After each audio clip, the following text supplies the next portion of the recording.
con Manolo, que va a hablar de la adaptación del Quijote. La semana que viene estará con nosotros Josefina Molina, que explicará la construcción del biopic que ella dirigió sobre Teresa de Jesús.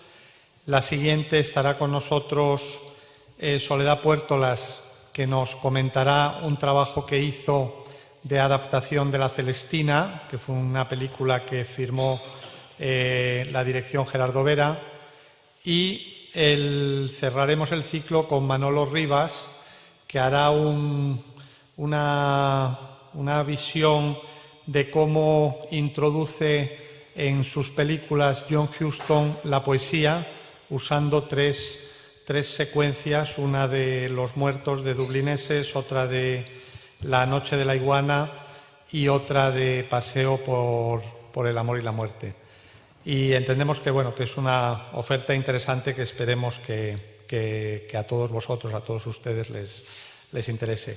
Hoy tenemos a Manolo con nosotros, al que la Biblioteca Nacional pues le quiere agradecer el esfuerzo que ha hecho de organizar este ciclo tan interesante y, bueno, y su apoyo permanente a la biblioteca. Manolo es un ejemplo de un hombre del cine que ahora siempre ha tenido un lado literario, ¿no? El mundo de los guiones, en el que él siempre ha sido un punto fuerte, tiene un lado muy literario, pero evidentemente ahora nos ha descubierto su lado novelista, con lo cual es el hombre ideal para tratar este matrimonio de conveniencia que él nos explicará. Y bueno, ya le dejo a él la palabra y les voy a pedir que le demos un aplauso de bienvenida. Muchas gracias. Muy bien, pues buenas tardes. Muchas gracias por haber venido en un día con tanta competencia. No lo digo por el fútbol, sino porque hay muchos actos parecidos a este, literarios. Como ha dicho Carlos, al quien agradezco la invitación y las primeras palabras, este va a ser un ciclo bastante complejo, puesto que va a haber un vistazo a la literatura desde los cineastas y de algunos literatos sobre el cine. La verdad es que siempre ha habido un matrimonio de conveniencia, una relación de amor-odio entre el cine y la literatura, que no porque se haya hablado tantas veces de él y porque se hayan dado tantas charlas y conferencias y haya habido tantos encuentros y talleres y seminarios de cineastas y de literatos, hablando de la mutua relación entre lo que es el cine y lo que es la literatura. La verdad es que siempre se reverdece y siempre cambia. ¿Esto se oye bien? ¿Sí? Ah, bueno. Porque el sonido es como lo del cine español, que el sonido siempre nunca se sabe si se oye bien. Bueno, entonces, en esa relación tan extensa y tan compleja, donde seguramente uno de los lados más que no se salen en los talleres y en estos sitios, pero en fin, aquí se puede hablar de ello, muchas veces son el choque de dos egos, ¿no? No solo es que las relaciones entre cine y literatura sean difíciles y que tomen cosas unos de otros. Desde luego hoy ya no se puede escribir una novela, ni se escriben igual. Juan Marsé sería un ejemplo, como antes del cine. Un señor que escriba una novela, de alguna manera, tiene la diégesis cinematográfica, la tiene en la cabeza, ¿no? Para imitarla, para rechazarla, pero de alguna manera la escritura ha cambiado, aunque no se note tanto, y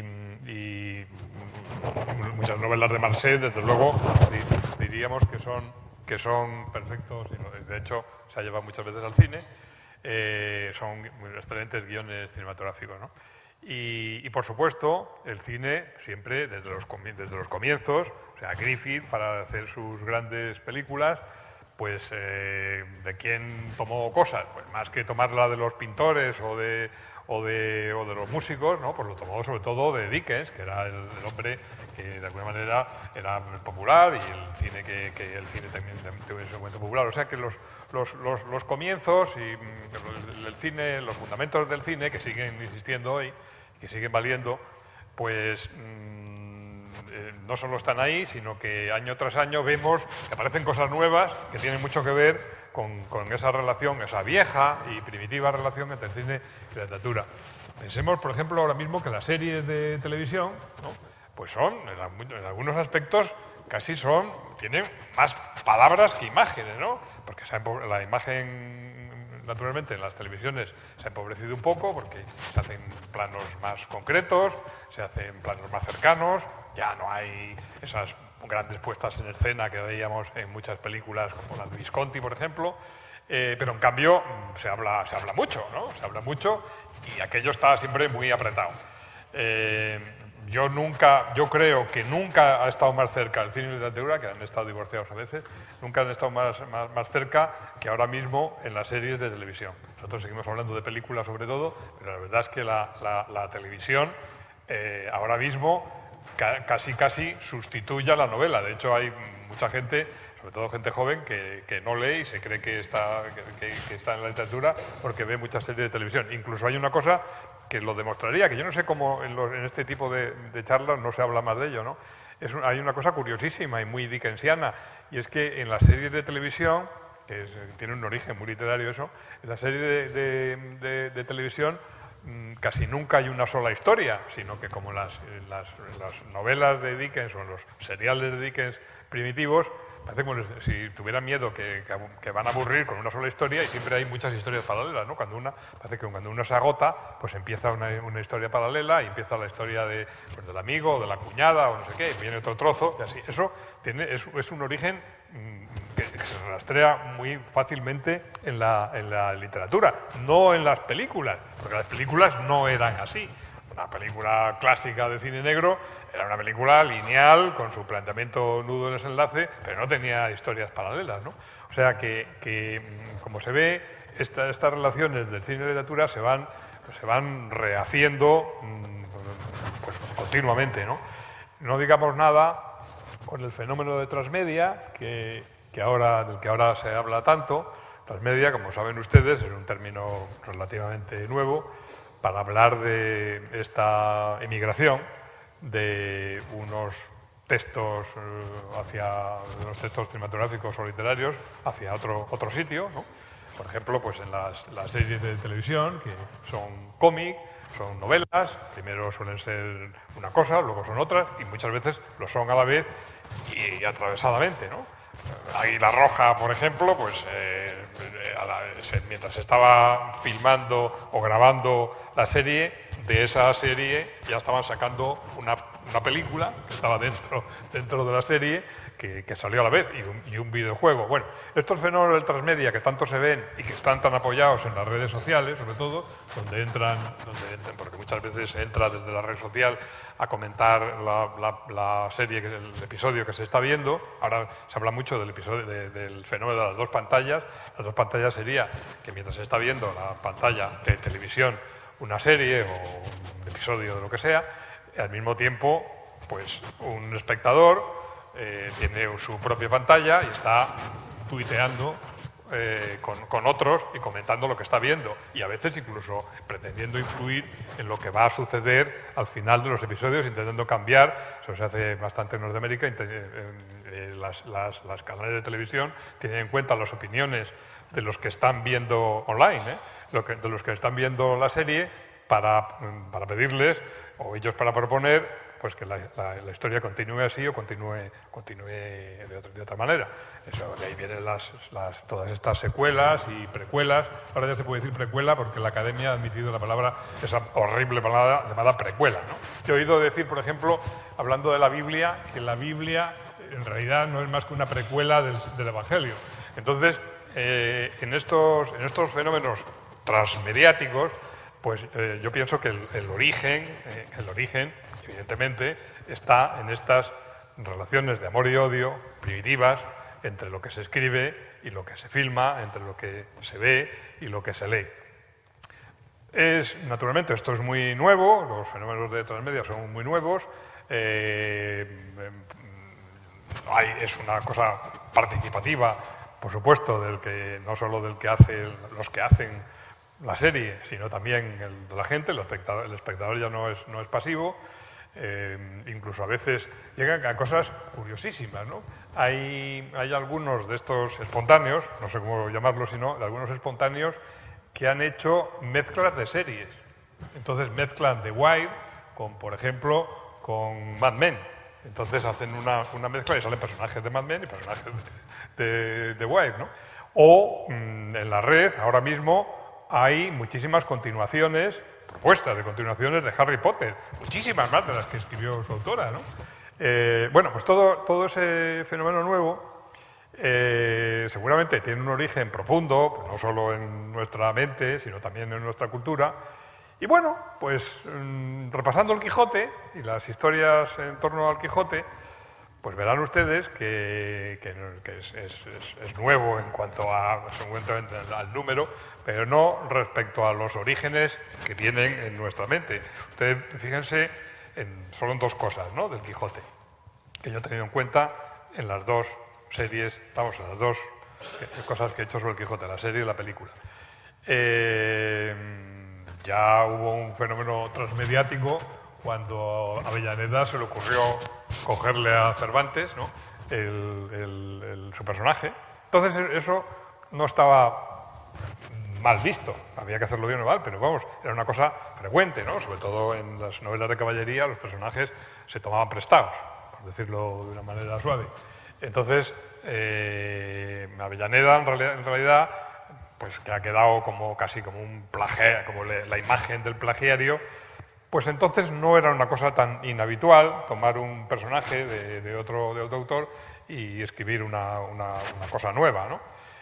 O sea que ya el primer transmediático, digamos, fue Avellaneda, ¿no?, que cogió, sin permiso, claro, un personaje que no inventado por él y sacó una novela nueva.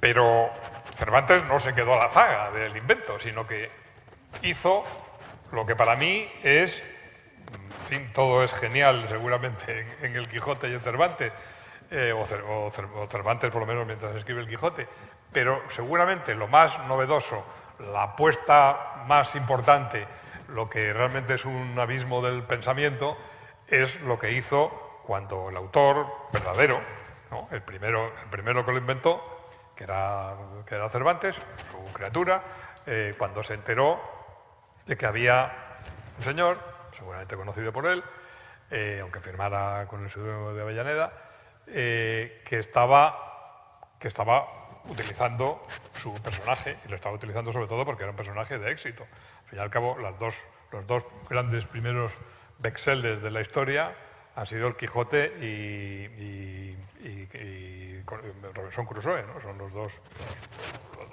novelas que de pronto más dinero, más veces se editaron y se tradujeron enseguida, por ejemplo, al inglés o al francés o lo que sea. Entonces, Cervantes pudo haber montado en cólera y haber denunciado a Avellaneda y haber denunciado no ante los tribunales, que entonces no se podía, pero en fin, podía haber reaccionado de otra manera y entonces reaccionó de una manera absolutamente genial y es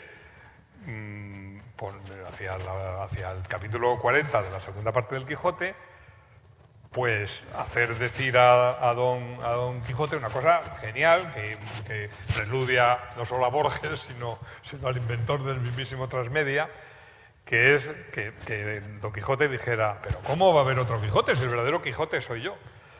Claro, que un personaje de ficción diga que él es real y que el otro es de ficción, pues no deja de ser un invento pues muy novedoso y que preludia de alguna manera esto que estamos hablando, ¿no? O sea, que alguien tenga la osadía mental de decir que hay dos clases de realidad, la realidad primera y otra la de ficción. Bueno, pues eso es un fenómeno transmediático también, ¿no? Lo que hizo Cervantes. Y que a mí, si quieren que le diga la verdad, cuando me propusieron hacer el Quijote para la tele, pues yo lo dudé mucho, no solo dudé mucho, sino que además casi todos mis amigos me dijeron que no lo hiciera, para qué me iba a meter yo en ese lío, que siempre se salía mal de estas cosas de adaptar textos clásicos, cosa que es verdad, y que tanto insistieron que no lo hiciera, que me convencí del todo de hacerlo, ¿no? que era un desafío notable. Pero si quieren que les diga la verdad, una de las cosas que más me atraía no era de la primera parte, sino hacer en la segunda parte pues los capítulos en que Don Quijote busca a otro Quijote que se hace pasar por él, que es el de Avellaneda, y eso me parecía una cosa tan atractiva, tan moderna y tan absorbente, que, por así decirlo, tuve que hacer toda una serie primero de 6 capítulos para poder llegar a la segunda. Bueno, este juego de espejos que hace Cervantes con el verdadero, entre comillas, Quijote y el Quijote falso, pues hoy vendría muy a cuento, hablando, por ejemplo, pues de todos los falsos Harry Potter que salen en las redes sociales, falsos en el sentido de imitaciones toleradas. Primero, la autora, fíjese, esto es una cosa curiosa y es seguramente una lección que se irá aplicando a lo largo del tiempo, porque los autores todavía no sabemos cómo reaccionar ante ese tipo de piratería, como quieran llamarlo, o de plagio o de copia. Primero, la verdad es que reaccionó mal y quiso denunciar a todos los que hacían en la red unas recreaciones de Harry Potter. Luego lo asumió y de alguna manera, no digo que lo alentara, pero tampoco lo persiguió, sino que se interesó por el fenómeno mismo, ¿no? Bueno, pues todas estas cosas nuevas, novísimas y tecnológicamente desarrollándose ahora mismo ante nuestros ojos, porque esa historia todavía no ha terminado, ¿no? De qué pasará con este tipo de cruces y de ficciones, que se vemos sobre todo en televisión, por supuesto, no tanto en las películas, pues tuvo alguna vez algún origen, como es en el caso del Quijote. Para centrarnos ya en el tema que nos ha traído hasta aquí, que es hablar de lo que es una adaptación más o menos clásica y formal de un libro también clásico como es el Quijote, pues les diré que evidentemente, aunque adaptaciones se hacen muchísimas en todas partes, en Europa, no solo en España, sino que en Europa, cuando hablamos de adaptación de un texto, casi siempre estamos pensando en un texto pues, importante, ¿no? Clásico, una novela, pues en España podría ser Quijote, en Francia podría ser Madame Bovary, pero en los países anglosajones se han hecho adaptaciones, quizá con otro nombre más suave, no es adaptación, sino simplemente comprar los derechos. Siempre, o sea, las películas que vemos americanas casi nunca son originales, casi siempre tienen un texto precedente, ¿no? Para el 90%. Lo que pasa es que no tiene esa importancia que en la Europa continental, cuando damos a la palabra adaptación, ¿no? En que entramos entonces en una relación muy compleja de hasta qué punto se es fiel al original, hasta qué punto no. No, quizá en otros países lo de la adaptación sea simplemente un problema de derechos. Una vez vendidos los derechos, usted hace con mi novela lo que quiera, ¿no? Y eso se hace, pues casi siempre, casi todas las novelas. Ustedes fíjense, un fenómeno también un poco de transmedia, como ven, las cosas se han inventado hace mucho, porque una película, por así decirlo, fundante, no digo ya fundamental, del cine, como es La Diligencia, ¿no? Pues La Diligencia tiene un origen literario, porque había una narración corta que era La Diligencia, publicada en inglés. Pero a su vez esa narración norteamericana estaba basada en el cuento de Maupassant, Bull de Swift, ¿no? Para que no estaba dicho, pero es lo mismo, ¿no? La diligencia, una señora embarazada, todo eso, no solo que en la de Maupassant, en Bull de Swift, no había indios. Pero incluso una película tan fundante de esta cosa nuestra que es hacer películas, ¿no?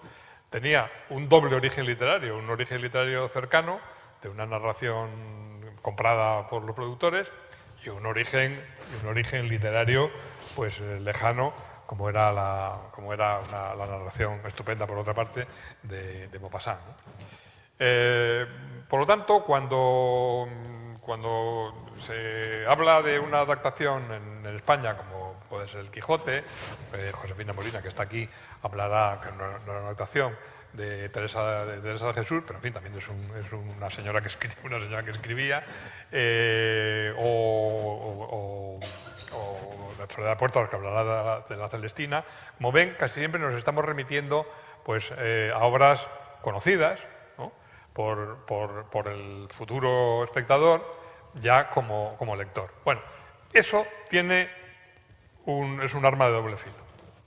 Por una parte, los productores suelen hacer una película o la televisión porque es una obra importante, pero por otra parte el espectador exige de esa obra importante, ¿no? De esa película importante o de esa adaptación, que tenga unas relaciones de fidelidad o de altura o de calidad con el original, porque si no, ¿por qué se hace? En el caso del Quijote, y ya con eso me centro, lo prometo, solo en lo que es esta adaptación del Quijote, en fin, yo antes quería, como van a hablar más martes sucesivos, más gentes, quería hacer una especie de abanico de todas las cosas breve, de las cosas que están pasando ahora mismo, de las relaciones del cine, la televisión y la literatura. Pero ahora, para centrarnos en el Quijote, que sería un ejemplo muy concreto de todo esto, en el caso del Quijote, esto que les digo yo, que es que el espectador, el futuro espectador a los que va destinada la serie, antes tiene una idea previa de lo que es el Quijote, bueno, pues eso es una de las cosas, una de las mayores dificultades que tiene uno a la hora de adaptar una obra importante, como puede ser La Celestina, de la que hablará Soledad Puertolas, o el Quijote. ¿Por qué? Pues porque el que más y el que menos tiene su idea personal de cómo es el Quijote, ¿no? Sobre todo en España, en que el Don Quijote pues es como el himno nacional o la bandera, que es decir, es una efigie, ¿no? muy importante, y se supone que es casi una abstracción de lo que es el ser sublimado de la hidalguía y de muchas otras cosas, de la idealidad, de la cosa ideal. Entonces, quizá para un adaptador, ¿no?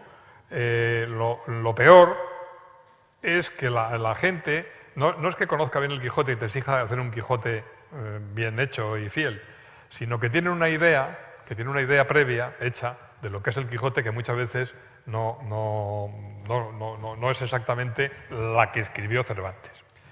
Yo me acuerdo que el pobre Emiliano Piedra, que era el productor de la serie, pues siempre yo le decía estos problemas, ¿no? de que el tiempo también pinta, y que cómo íbamos a sacar ahora, por ejemplo, un Sancho Panza que no fuera bajito y regordete, aunque Cervantes diga que era un mozo zanquilargo. Pero vete tú ahora a decir a la gente que Sancho era un mozo zanquilargo. No se lo creen, y dicen, no, esto no es serio, ¿no? O, por ejemplo, otra cosa que me preguntaban continuamente antes de empezar la serie, y era, ¿y quién hace Dulcinea? ¿Cómo les decía yo que Dulcinea no sale en el Quijote? Pues entonces me miraban mal. Dice, ¿cómo no va a salir Dulcinea? Tenían una especie de razón, porque claro, salir no sale, pero la idea de Dulcinea, la imagen de Dulcinea, pues siempre está navegando por el texto, ¿no? Aunque no se vea. O por ejemplo, otra cosa curiosa, Cervantes es un escritor realista. Cervantes no saca, como puede ser la novela gótica, no saca hadas o ogros o gigantes. No saca gigantes, no saca.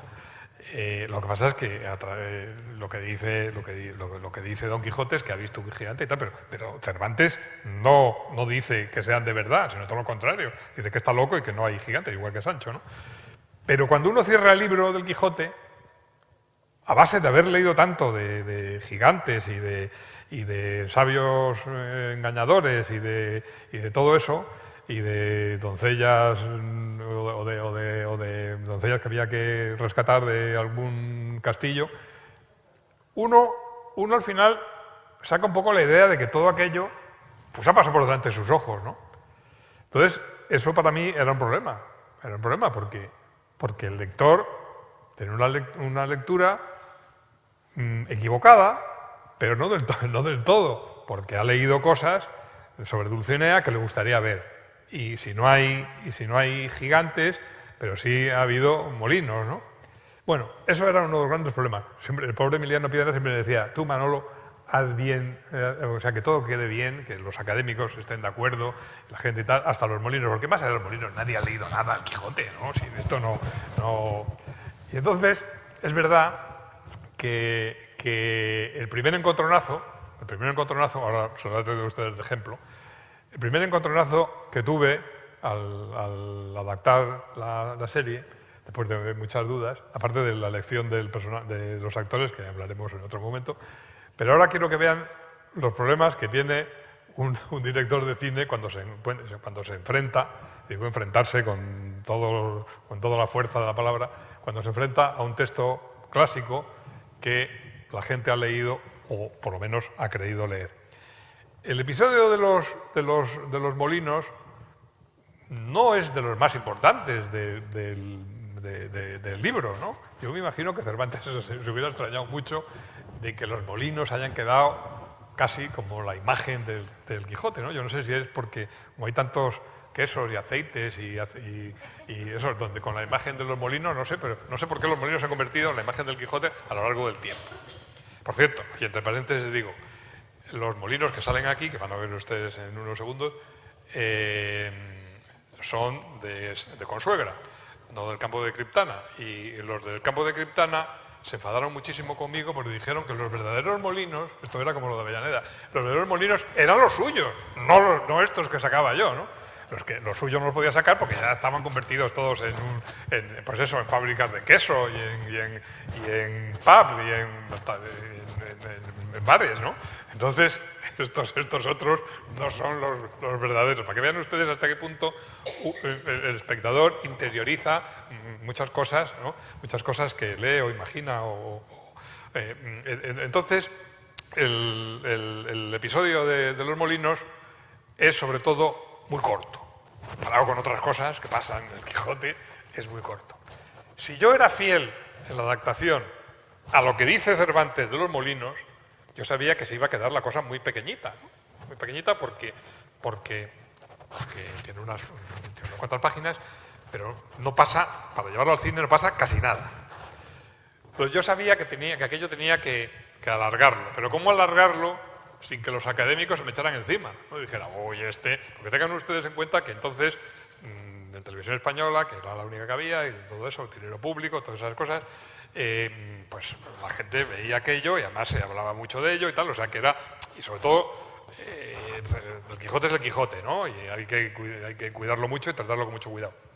Entonces, lo que se me ocurrió fue de sacar del propio capítulo del Quijote, de los molinos, perdón, del propio episodio de los molinos, que como le digo, no pasa, es muy, muy sintético y muy corto, sacar los nombres, pero no vienen exactamente en ese episodio, los nombres de los gigantes a los que hace referencia en el libro, a lo largo del libro, de los nombres a los que hace referencia Don Quijote como posibles gigantes. Pero no son de ese episodio, pero son del libro, ¿no? Y entonces, al ir repitiéndolos, eso está alargado, eso está puesto, ¿no? Pegado, porque no viene en ese episodio. Pero eso me permitía que al decirlo Fernando Rey, irlo diciendo pues, en una ristra de personajes, alargar un poquito más la imagen, las secuencias de lo que es los molinos. Por otra parte, los molinos tienen un problema. Claro, el pobre Cervantes no se le ocurrió nunca, con lo poco que le pagaban por las cosas, no se le ocurrió nunca que iban a llevarle al cine aquello, ¿no? Porque, y ustedes no vean lo difícil que es que el aspa de un molino pegue a nadie. Estaba inventado para que no golpeen a nadie. Entonces tuvimos que alargar las aspas de los molinos para que le dieran al que hacía Don Quijote, que por otra parte no era Fernando Rey, sino otro. Entonces, todo eso es un poquito para que vean ustedes hasta qué punto es difícil hacer una adaptación pretendidamente fiel, ¿no? Pero al mismo tiempo utilizando, en este caso, por lo menos yo lo hice, utilizando los mimbres de los que está tejido el libro y el capítulo, ¿no? Bueno, pues vemos el episodio este.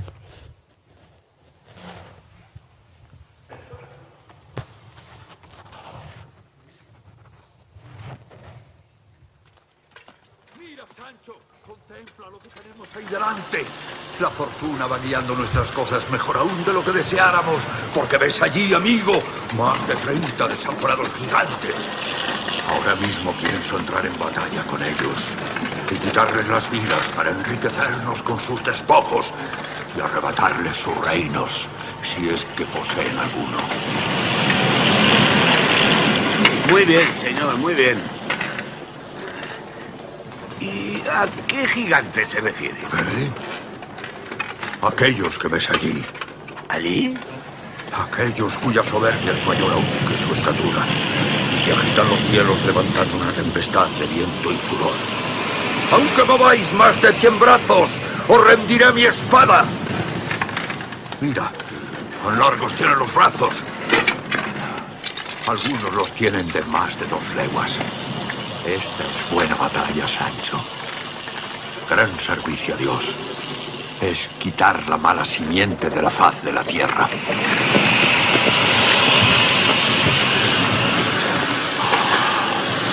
Luciferno. Carmadón. Gabón el Negro. Daliamán. Ternurón del Malo. Alfeón. Carpatracio.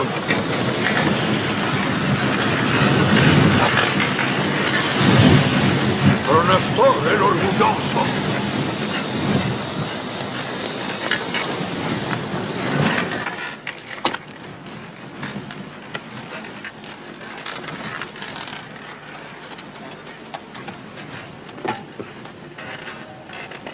¡Señor!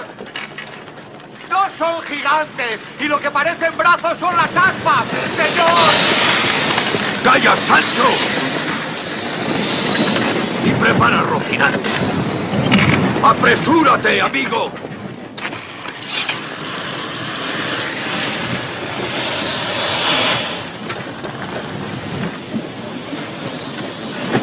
Señor, son molinos. Si tienes miedo, quédate y ponte en oración. No es miedo, señor. Verá, lo que yo voy a entrar con ellos en fiera y desigual batalla. Preste atención, vuestra merced. Con todos mis respetos, son solo molinos que mueven viento, señor. Son molinos.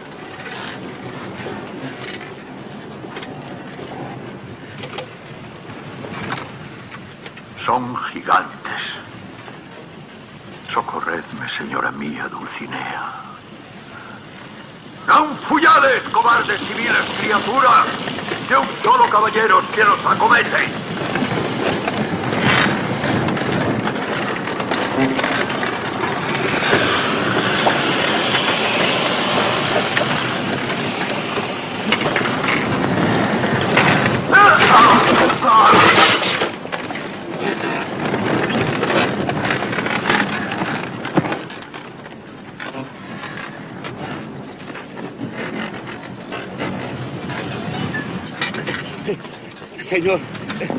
Señor, ya le dije que mirase bien lo que hacía, pero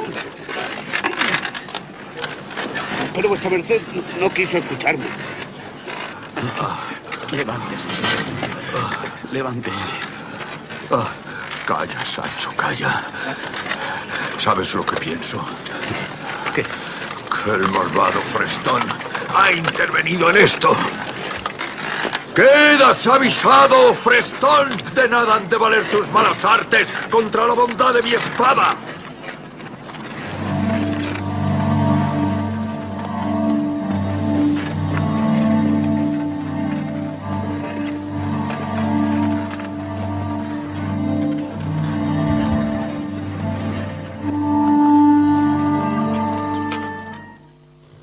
Bueno,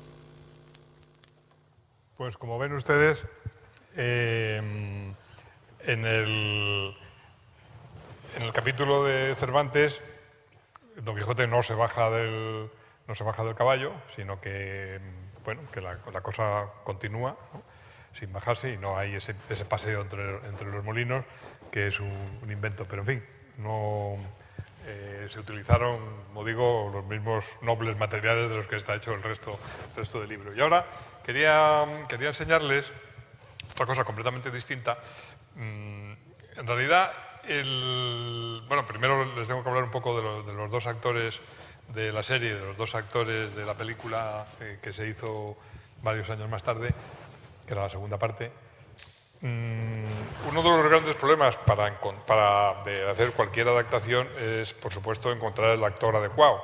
Eso siempre vale para cualquier película, y evidentemente para un personaje como puede ser el Quijote, o puede ser, no sé, en una película, antes le decía Madame Bovary, pues para una Madame, quien hace de Madame Bovary, porque todo el mundo tiene una idea, ¿no?, muy particular y proyectada desde su interno, de cómo tiene que ser el personaje.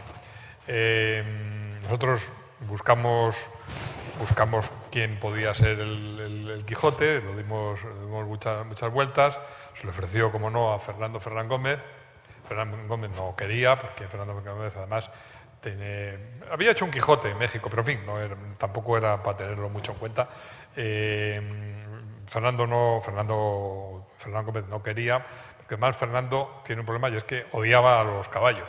O sea, le daba miedo, pero no digo ya subirse, sino solo acercarse al caballo, porque le mirara, ya le parecía que aquello era terrible. Y una de las cosas tremendas de hacer un personaje así es que hay que interpretar subida a un caballo, ¿no? Porque bueno, sí, se les dobla y todo eso, pero hay gran parte de ello. Y realmente, no vean ustedes lo difícil que es, yo me daba mucha pena siempre de Fernando Rey, lo difícil que es recordar todos esos párrafos tan largos mientras se está subido encima de un caballo, pero además no se puede tenerle de las riendas, porque hay que tener una lanza en un lado, el escudo en otro, y decir aquello de la razón de la sin razón y no sé qué. Claro, que se te ocurra decir eso y que no pierdas el hilo mientras el caballo se mueve. Fernando Rey tenía muchos problemas con el caballo, pero montaba muy bien, igual que luego Juan Luis Galiardo. Entonces yo no digo que se les eligiera porque sabían montar a caballo los dos, ¿no? Pero desde luego tenían que, no puede ser porque se nota mucho si no. Ustedes verán ahora la secuencia que van a ver. No, esta es la de Galiardo, otra que después, que se mueve mucho. O sea, Fernando sigue hablando, aunque el caballo se mueva, parece que lo mueve él. No, el caballo se mueve porque quiere, y pues Fernando no era capaz de gobernar el caballo teniendo el escudo en la mano y la lanza en otra, y decir unos párrafos larguísimos, ¿no? Bueno, pues en el caso de Fernando Gómez, evidentemente eso no pudo ser. Tuvimos que darle muchas vueltas. Fernando Rey en un principio dijo que no. Fernando ya estaba un poco retirado, solía hacer papeles muy pequeños que le pagaban bastante en el extranjero porque hablaba inglés y todo eso, y ya con eso, entonces él no se sentía con fuerza para hacer. Estuvimos rodando el Quijote 9 meses, para rodar durante tanto tiempo, vestido de hierro, ¿no? Fíjense ustedes que los actores también son muy particulares. A Fernando Rey, igual que luego a Galiardo, se les hizo una armadura que no fuera de hierro. No, tenían una de hierro, que es la que ven ustedes ahí, pero tenían otra de goma, que no se notaba mucho. Pero no, al final Fernando Rey quería la de hierro, porque es que si no se lo creía. Pasa lo mismo que a Plácido Domingo, que para cantar Otelo tiene que estar maquillado de negro, porque dice que si no le sale la voz. Bueno, pues entonces Fernando, pese a todo lo que mayor que era y de estar allí subido en aquel caballo, él quería la armadura de hierro, porque si no se creía que era el Quijote, ¿no? Bueno, pues entonces ese esfuerzo tremendo, pues muchas veces es mayor el esfuerzo físico que el esfuerzo interpretativo.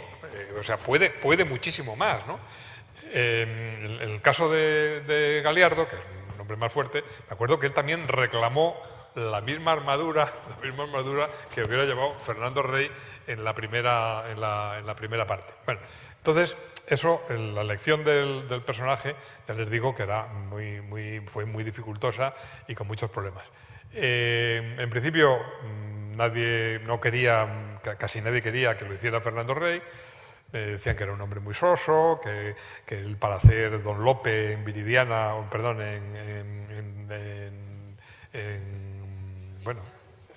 ¿cómo se llama?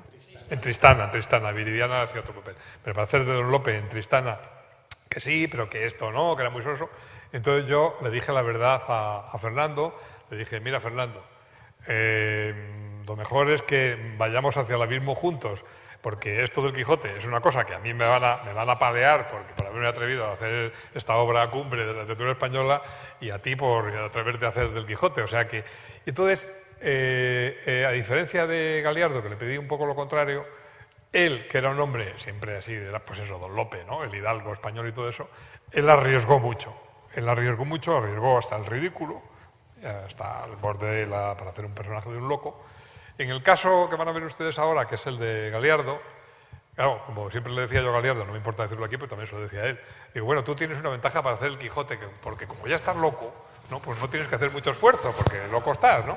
Y él me decía, sí, claro. Pero, sin embargo, así como a Fernando Rey le tuve que pedir que arriesgara, ¿no? Y que se pusiera en ridículo, a Galiardo tuve que hacer con él un Quijote distinto. Era un Quijote al contrario, ¿no? Que se aguantara un poco y que no hiciera las cosas de comedia que solía hacer Galiardo, sino que hiciera un Quijote pues más crepuscular, un poco porque si no el personaje quedaba demasiado rebajado, ¿no? Hay que tener en cuenta que en la época de Cervantes el Don Quijote era un personaje ridículo, ¿no? Un personaje, vamos, para Cervantes, sobre todo en la primera parte, vamos, en los primeros capítulos era un personaje que para reírse de él, pero luego, pues evidentemente, la visión muy posterior a la de Cervantes, aunque les molesta mucho eso a los cervantistas, pero bueno, la visión romántica del Quijote, pues ha hecho de Don Quijote un personaje sublime, ¿no? Luchador contra la injusticia. Pero en principio de los principios, la idea de Cervantes era hacer un personaje de risa, y de hecho Don Quijote fue un bestseller porque era un libro de risa, la gente se reía, ¿no? Pero hoy no nos produce la misma risa ver apalear a un viejo, ¿no? Ni tampoco hablar en antiguo. Ten en cuenta que para hacer el Quijote quizá uno de los mayores problemas que tenga no sea la imagen y encontrar el actor adecuado, sino el lenguaje. En el caso del lector primero del Quijote, se daba cuenta, porque era un lector contemporáneo a Cervantes, entonces se daba cuenta de la gran diferencia entre de cómo hablaba Don Quijote y cómo hablaban los demás. Pero hoy día esa diferencia se ha perdido, porque a todos siempre nos parece que hablan en antiguo, ¿no? Pero en la época de Cervantes ya decir fermoso o fermosura era ridículo, porque ya no se decía fermoso, ya se decía hermoso. Entonces al lector de entonces le hacía gracia que alguien hablara tan en antiguo, ¿no? Y le hacía gracia también que saliera con esas armas que sale, porque era como si ahora saliera con un señor vestido de bombero o vestido con un uniforme de la Primera Guerra Mundial. Pero visto desde ahora, no, porque todo es antiguo, ¿no? Entonces el que ahora lee el Quijote, pues no encuentra gran diferencia entre la fonética de los personajes secundarios o de Sancho, de Don Quijote, pero todas esas cosas tan sublimes que a veces dice Don Quijote, ¿no? Al principio eran un objeto de una lectura de risa para el lector de entonces. Pero eso, o sea, por mucho que digan que los académicos de que es un libro muy divertido y tal, hoy, divertido, habría mucho que decir de que esto fuera divertido. Pero curiosamente sí se puede recuperar en el cine. Alguna ventaja tenía que tener el cine alguna vez, ¿no? Para adaptar una obra clásica. Sí se puede recuperar y de hecho aquí se intentó.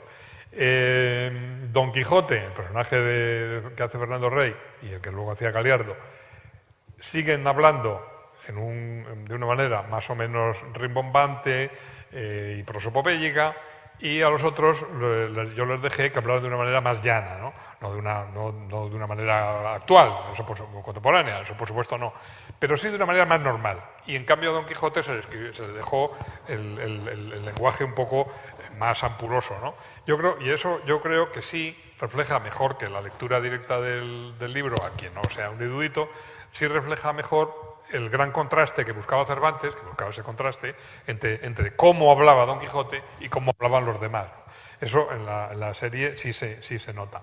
Un lector actual que no sea un hombre con conocimientos casi filológicos, pues no se da tanta cuenta de la gran diferencia, ¿no?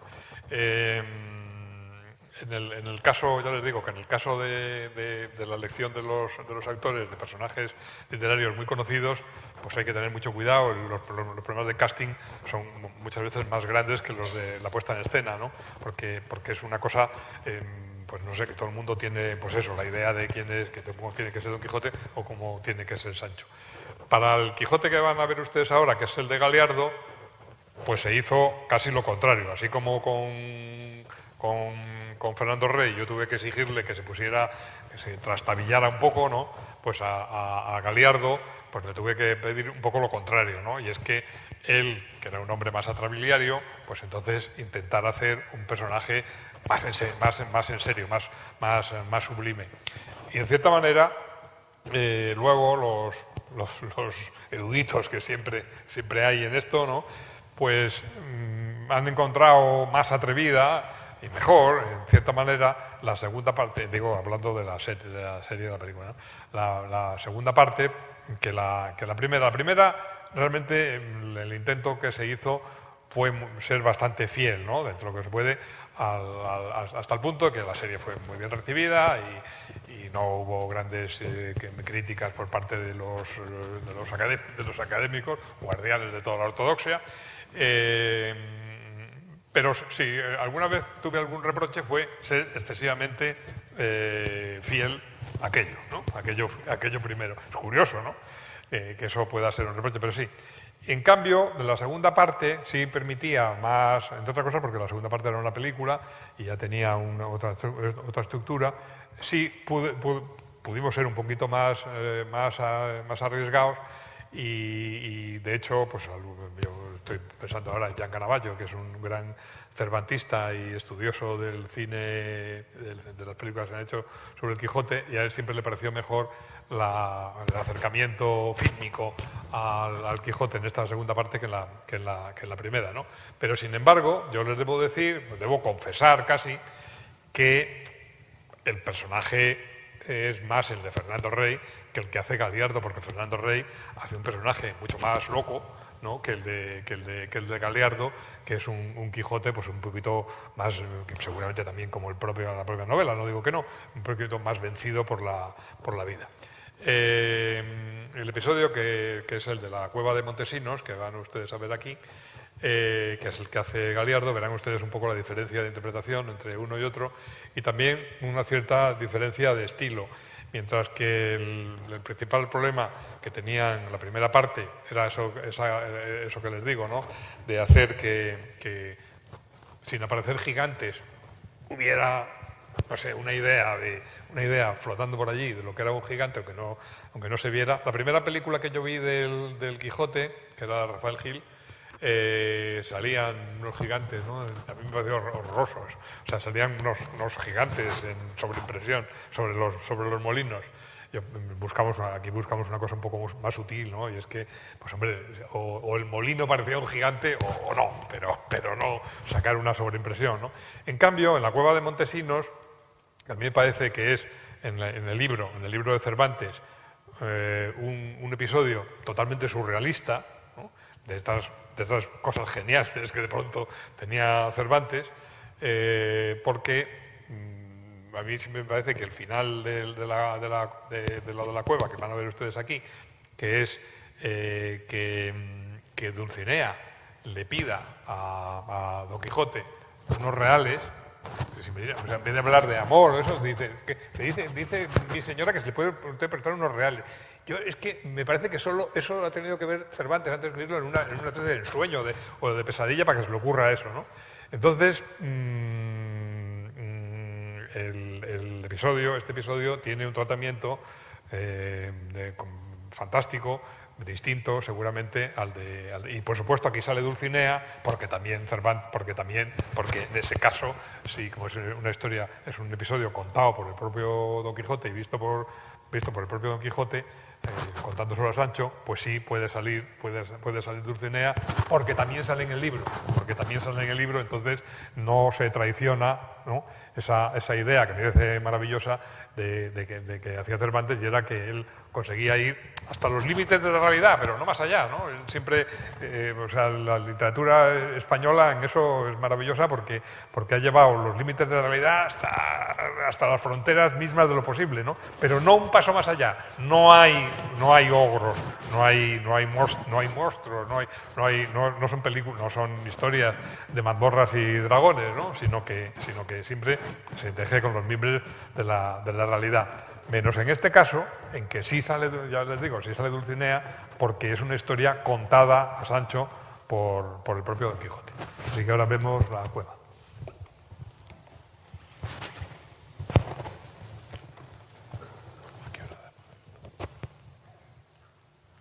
Un poco más.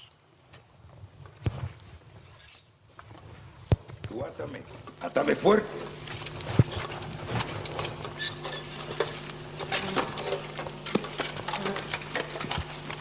Tiraré 3 veces de la cuerda cuando quiera que me suba. Recuérdalo bien. Ustedes lo que más hay del primer Quijote es que es la misma armadura. ¡Valentón del mundo, corazón de acero! Ahí va. Camino del infierno sin pestañear.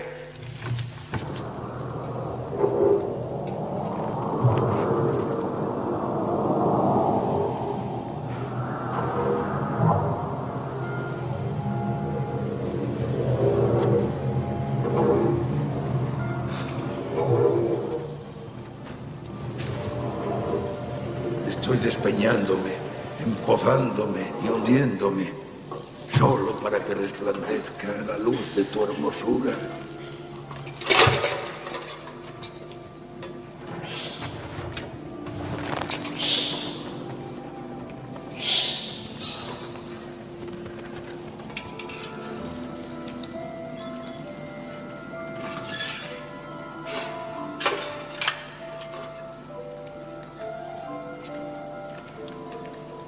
Hasta aquí ha llegado tu fama, valeroso caballero. Permíteme que te pregunte, ¿qué vienes a buscar en estas soledades?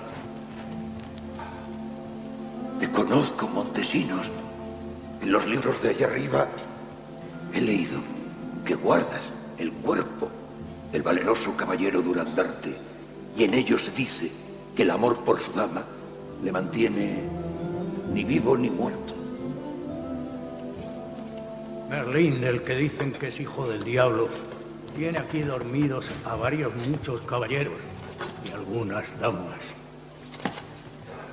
Mi señora está también encantada.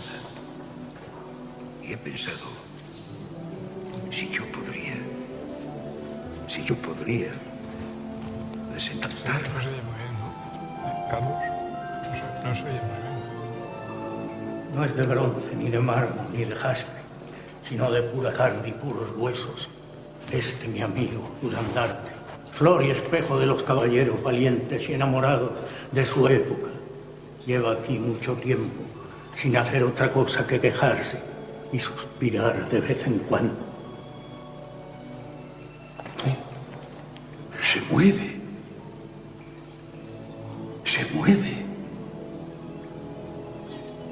Primo Montesinos, hicisteis lo que os pedí. Me abristeis el pecho. Llevasteis mi corazón a Belerma. Sí, primo, hice lo que me mandasteis. Os saqué el corazón con una daga, sin dejar nada adentro. Lo limpié con un pañuelo de encaje y partí con él para Francia. Y lloré tantas lágrimas que pude limpiaros la sangre que había en vuestro corazón cuando os lo saqué del pecho. Y por si acaso, primo de mi alma, eche un poco de sal en vuestro corazón para que no oliese mal y pudiese llegar, si no fresco, por lo menos bien conservado a las manos de Belerma. ¿Y ella? ¿Y ella? Ella está aquí, en esta cueva, y pasará por allí como lo hace todos los días.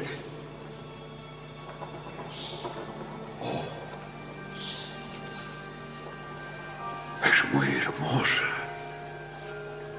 Aún lo es. Solo mi señora Dulcinea la iguala en hermosura. Toda comparación es odiosa, señor mío. Belerma es muy bella. Y si la veis amarilla y ojerosa, no es por estar con el mal del mes, porque lleva muchos meses y aún años que no lo tiene. Es solo por el dolor que siente de llevar el corazón de Durandarte en las manos.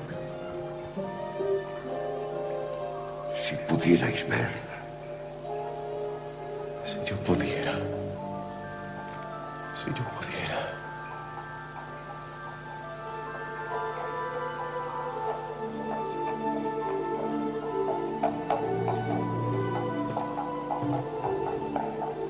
Señora, mi señora Dulcinea, quisiera hablar un momento con vos. Mi señora Dulcinea le suplica que le preste media docena de reales. Se los devolverá a la mayor brevedad. Es que yo solo tengo 4.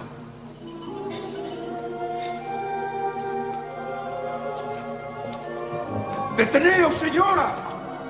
¡Deteneos! Os suplico, os dejéis hablar y tratar por este cautivo, caballero. ¡Un instante más! ¡Dame un instante más! Me estáis quitando la más bella vista que ningún humano ha visto. Me estáis llevando hacia la oscuridad del día. Oh, desdichado Montesinos. Oh, malferido Durandarte. Oh, mi señora Dulcinea. Todos los contentos de los humanos son como sueños.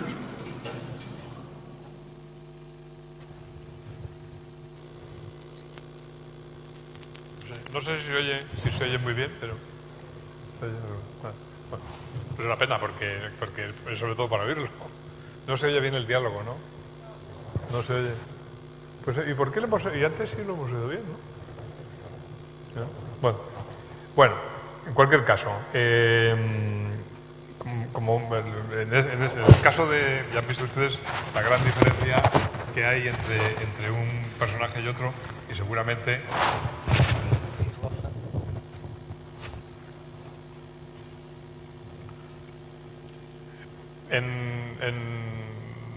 Yo les digo que seguramente una de las cosas que más nos asustaba a todos de adaptar una obra clásica es el lenguaje, ¿no? Por una parte uno no puede hacer que los personajes se hablen de tú, por ejemplo, ¿no? Porque no se usaba, ni tampoco de usted, porque tampoco se usaba. Pero los términos que utiliza Cervantes, que son sobre todo vuestra merced, pues suelen ser repetidos, suelen ser un poco pesados, ¿no? Entonces, en el español del siglo de oro había realmente 3 tratamientos, no como ahora que hay usted y tú, ¿no? Sino que era el de vuestra merced, que era para los grandes personajes, el vos, que era un poco el equivalente al vous francés, que es un tratamiento intermedio, y el tú, que era sobre todo para los criados o los niños o para Dios. Quizá eso fue eso que no se nota tanto el espectador no lo nota. Quizá a la hora de intentar hacer una adaptación de una obra clásica, eso también lo veremos en la Celestina, quizás sea uno de los grandes problemas, ¿no? El lenguaje, o sea, no ponerlo en un lenguaje totalmente moderno, pero también mantener un poco la distancia, ¿no? La distancia histórica de vida y bueno, que no hablen como hoy, pero que se entienda. Aquí sí, no. La verdad es que los actores, en este caso, en el caso de Toledo, hablan muy bien, por eso siento que aquí no se oye muy bien, porque otra cosa no, pero son actores que han pasado por el teatro y son actores que pronuncian muy bien, porque eso a la hora de hacer el Quijote, por supuesto, era muy, muy importante. Bueno, a mí me gustaría que antes de... porque abrimos un poquito de coloquio, ¿no? Entonces, yo creo que todavía nos queda tiempo para pasar una secuencia, que volvemos otra vez al Quijote primitivo, en que verán ustedes el intento por parte del director, en este caso yo, de que un texto tan brillante como era el de Cervantes, referido a la batalla de los corderos, pudiera mantenerse. Yo les estaba diciendo antes que yo había procurado siempre mantener el espíritu cervantino de no sacar ogros, ¿no? Inventos o doncellas encantadas, puesto que eso no sale en la novela, sino solo en la mente del caballero. En este caso me enfrenté a un problema gordo, porque realmente la fuerza de las palabras de Don Quijote, al hablar de los caballeros que salen en la batalla de los corderos, entonces casi pedía el materializarlos, ¿no? Pero en fin, lo que les voy a enseñar ahora es una traición, no solo a Cervantes, sino una traición a todo el espíritu que en principio presidía el Quijote, que es no sacar nunca las cosas de quicio, ¿no? Y no sacar nunca gigantes donde solo estaban en la mente del Quijote. Bueno, pues aquí el director ha traicionado sus propias ideas y sí las saca. Para que vean ustedes que no hay que fiarse nunca de nadie. Pues vemos el...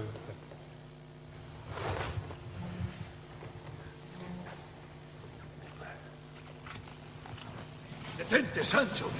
¿Qué pasa ahora, señor? Contempla lo que se nos viene por ahí de frente. Este es el día, oh Sancho, en que se ha de mostrar el valor de mi brazo y hacer tales obras que queden escritas en el libro de la historia por todos los siglos venideros. ¿Ves aquella polvareda que sube al cielo y oscurece la vista de todas las cosas? Pues había que estar ciego para no ver lo que ahí dentro se esconde. ¡Mira bien! Y fíjate en ella, amigo Sancho. Pues está cuajada de un copiosísimo ejército de diversas e innumerables gentes que por allí vienen marchando. ¿A esa cuenta? Dos deben ser, porque de esta parte se levanta otra polvareda semejante. También debe ser de muchas personas y soldados. Sí, y hasta traen ovejas, porque hasta aquí llegan sus validos. ¿Qué haremos nosotros que nos cogen en medio? ¿Qué? Favorecer y ayudar a los que lo necesitan. Porque has de saber, Sancho, que aquel ejército que se nos viene de frente lo guía el famoso emperador Alifanfarrón, señor de la grande ínsula de Trapobana.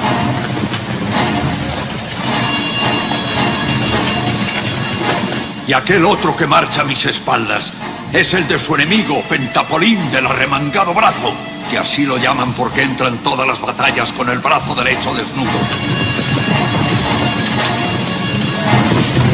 ¿Y por qué se quieren mal estos señores? Quiérense mal porque Alifanfarrón es un furibundo pagano y está enamorado de la hija de Pentapolín, que es cristiana y muy agraciada. Y no se la quiere dar, sino abjura de su falso profeta Mahoma y se convierte. Por mis barbas, si no hace muy bien Pentapolín. Y yo le he de ayudar en cuanto pudiera. En eso haces muy bien, Sancho, porque para entrar en semejantes batallas no hace falta haber sido armado caballero. ¡Sígueme!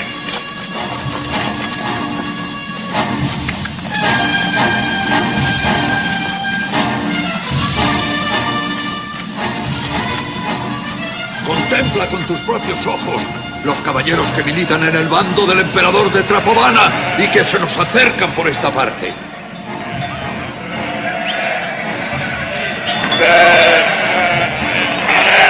Y por esta parte contraria cabalgan ya los seguidores de Pentapolín del arremangado brazo. Aquel caballero de las armas gualdas que allí ves, el que trae en el escudo un león coronado y rendido a los pies de una doncella, es el valeroso Laurcalco, señor de la Puente de Plata. El otro, el de las armas de las flores de oro, que tiene en el escudo 3 coronas de plata en fondo azul, es el temido Micocolembo, gran duque de Quirocia. El de los miembros giganteos que está a su derecha es el nunca medroso Brandabarbarán de Boleche, señor de las 3 Arabias, que viene armado con aquel cuero de serpiente y tiene por escudo una puerta que, según es fama, es la del templo que derribó Sansón. Pero vuelve los ojos a esta otra parte y verás al frente de este otro ejército al siempre vencedor y jamás vencido Timonel de Carcajona, príncipe de la Nueva Vizcaya, que trae las armas partidas en cuarteles azules, blancos, verdes y amarillos. Y en el escudo un león de oro, en campo leonado, con un mote que dice ¡Miau!, que es el principio del nombre de su dama, la sin par Miaulina, hija del duque alfeñiquén del Algarve.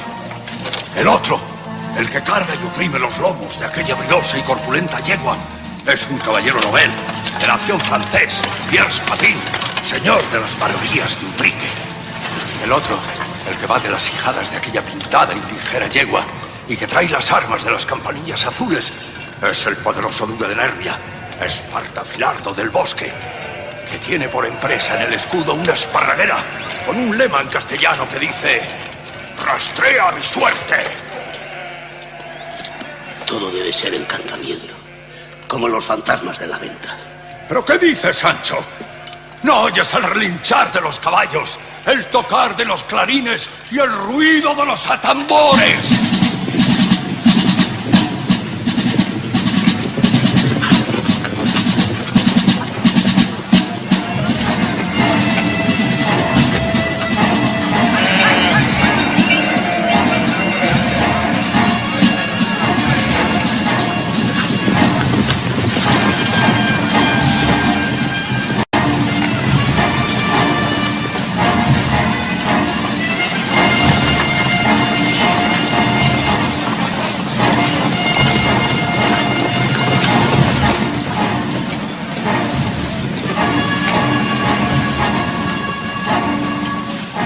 ¡Retírate! ¡Y déjame solo! ¡Que yo me basto para dar la victoria a Pentapolín!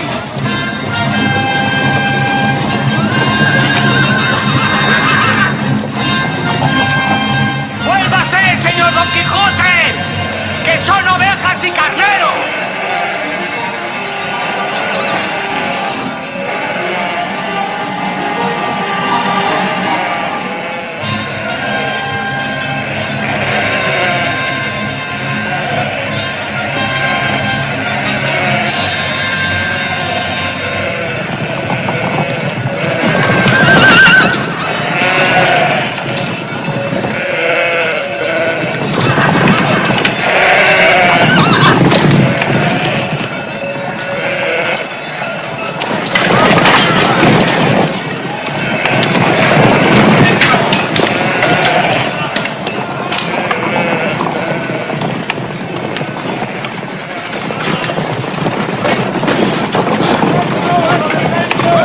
Desdichado de mí.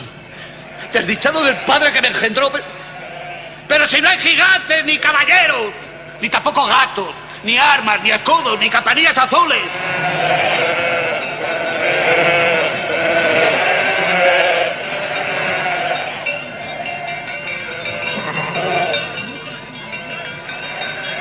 Señor Don Quijote. Señor Don Quijote, ¿dónde está?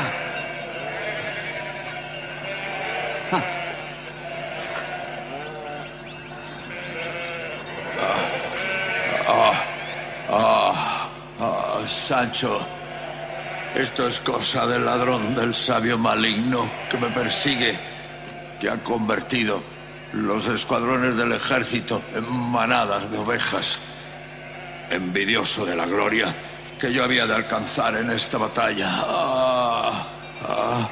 Sancho, haz una cosa por tu vida para que veas que es verdad lo que te digo. Síguelos, síguelos y verás cómo alejándose de aquí dejan de ser corderos y se convierten en caballeros y hombres de armas.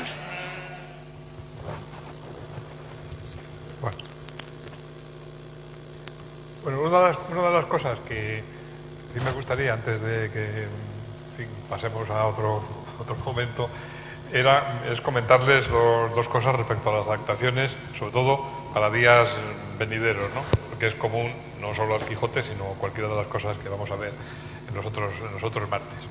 En realidad, la gente siempre piensa, uno mismo antes de ponerse a hacer las cosas, que lo difícil va a ser cuando coge un texto importante, previo, para pasarle a un guión o al cine. Uno piensa que la gran dificultad de una novela va a ser cómo trasladar algunas de las cosas que se cuentan en la novela al cine. Y realmente el gran problema de una adaptación casi nunca es eso, ¿no? Porque ya elige uno cosas que se puedan. Por ejemplo, yo me encontré la sorpresa de que esto que les digo del lenguaje, la verdad es que Cervantes dialogaba muy bien. Dialogaba, por supuesto, en antiguo. Pero las cosas que dicen los personajes, ya se ve que él había sido un hombre de teatro, sí lo puede decir un actor, ¿no? Cortando lo que sea, pero siempre lo puede decir un actor. Cosa que no ocurre siempre en la novela moderna, ¿no? En la novela moderna a veces tiene muchas dificultades de adaptación, las cosas que dicen. En cambio, las cosas que dicen, sobre todo los personajes secundarios, y el mismo Don Quijote, se oyen muy bien. El actor lo puede decir, ¿no? El gran problema de una adaptación no es ya lo que se pone, sino lo que se deja.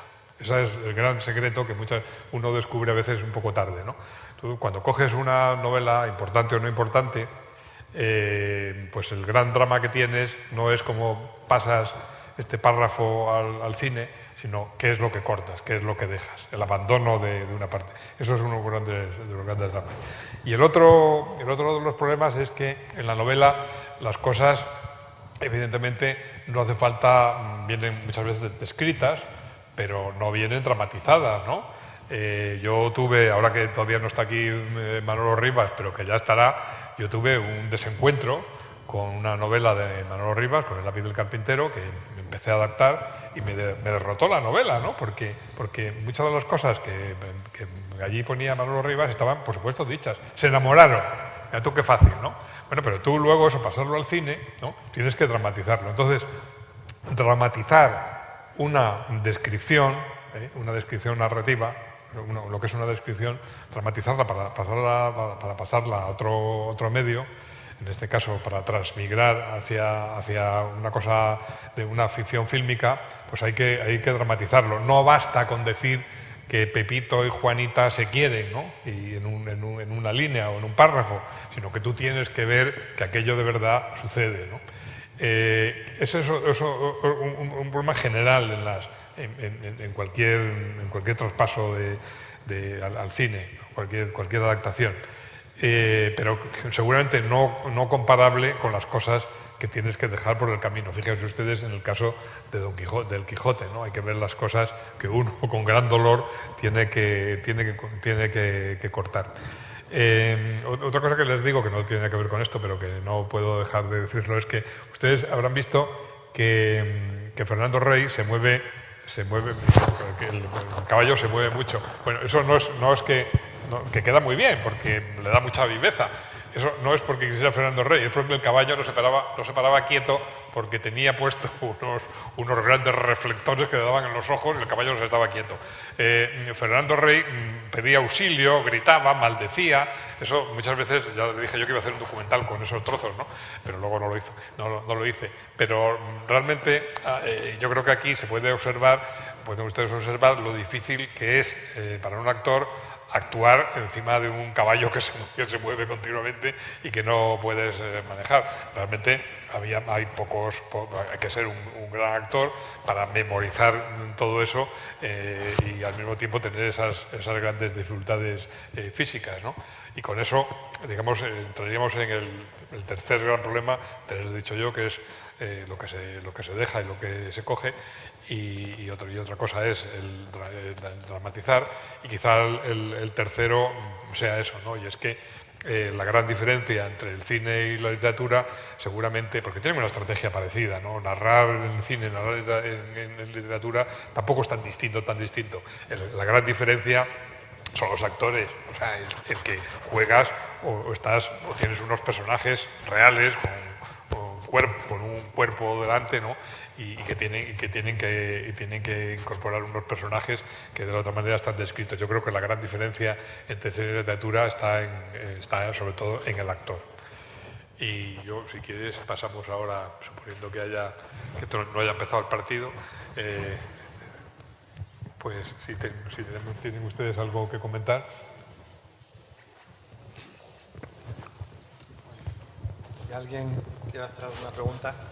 Yo tengo un comentario, claro, a mí me llama la atención cómo hablas desde como tu enorme preocupación por cumplir con el lado literario, ¿no? Y sin embargo yo veo las tres secuencias y lo que me llama la atención es, como si dijéramos, cómo metes el cine en el Quijote, ¿no? O sea, cómo los planos de los molinos maravillosos, ¿no? Que realmente dan casi miedo, porque de repente son unas máquinas que antes de que golpeen al Quijote ya les ves cierto peligro, ¿no? En esos planos, o el juego de luces, hay un juego de iluminación y de colores fantástico en la cueva de Montesinos, ¿no? O la mezcla de western e Ivanhoe en los caballos, en que te traicionas a ti mismo, pero es porque metes un trozo de cine ahí, ¿no? Potente, ¿no? Entonces, a mí me hace gracia, pues claro, a ti lo que te preocupa es cumplir con la academia, o da la sensación, ¿no? Lo otro ya lo das por descontado, pero visto desde otro lado, claro, lo curioso es cómo metes, por el Quijote lo conocemos todos, ¿no? ¿Cómo metes el cine? Eso os creéis. Bueno, o nos lo creemos. ¿Cómo metes el cine? Si yo preguntara aquí cuántos de verdad han leído el Quijote entero, no habría que ver. Entonces...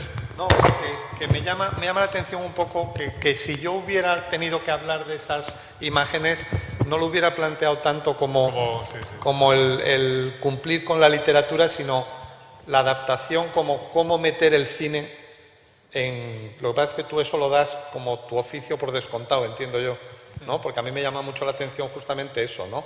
El cómo conseguir que los molinos funcionen visualmente, cómo conseguir esos colores o esa luz en la cueva, cómo hacer, ¿no?, aparecer una especie de... Bueno, en este caso, como he dicho antes, si algún reproche tuvo la serie, fue un excesivo fidelidad al texto. Es que en este caso me preocupaba porque el Quijote es una obra emblemática, ¿no? Y sobre todo al hacerla en serie y en televisión, porque en una película uno puede hacer más cosas, pero al hacerlo en los capítulos de televisión y siendo el Quijote algo más que un personaje literario, por lo menos para los españoles, pues entonces yo estaba muy preocupado con que se aceptara, ¿no? Se aceptara. O sea que de ahí seguramente mi preocupación. Si hubiera sido otro tipo de otra novela distinta o algo así, pues no. Pero de todas maneras, yo siempre he tenido un gran respeto por la literatura y me preocupa mucho que cuando se hace una adaptación, pues no se esté a la altura de... ¿no? Tú dices, bueno, pues entonces, ¿por qué hace usted? Porque invéntese usted una historia, pero no coja usted Los Santos Inocentes, ¿no? Por ejemplo, por poner un caso justamente lo contrario, en que me parece que de alguna manera la película está a la altura o más que la novela, ¿no?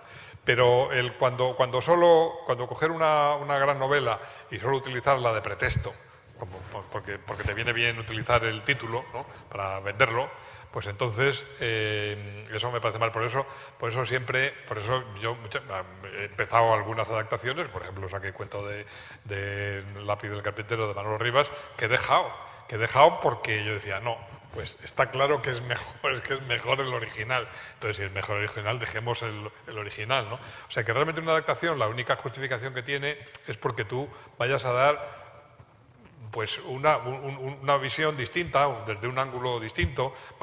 No vas a mejorar el original, por supuesto, pero lo que vas a hacer es ofrecer un punto de vista que ofrezca otra cosa que el de la mera lectura. Por ejemplo, ya les digo, en el caso del Quijote, sobre todo del de la serie, yo pienso que una de las cosas, uno de los hallazgos es que Don Quijote hable como habla en antiguo y diga ferido, ¿no? Cosa que no se decía, y en cambio Sancho pues hable de una manera más normal. Ese efecto sí le puede dar el cine y de alguna manera rememorar lo que el lector de entonces tenía cuando leyó por primera vez el Quijote, ¿no? Pero si no, no merece la pena, no merece la pena el esfuerzo de hacer una adaptación. Por eso quizá eso que te sorprende un poco de los esfuerzos en estar justificándome siempre, ¿no?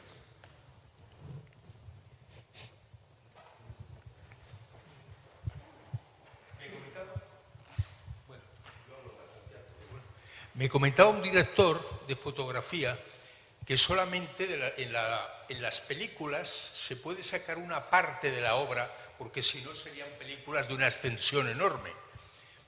Aproximadamente, globalmente, ¿qué parte ha filmado usted del Quijote? No sé si he hecho bien la pregunta. Sí, no, en el caso de la segunda parte, luego muy poco. En el caso de la primera parte más, porque la serie en su conjunto dura 5 horas y media, y entonces hay que tener en cuenta que la primera parte del Quijote ya de por sí es una obra serializada.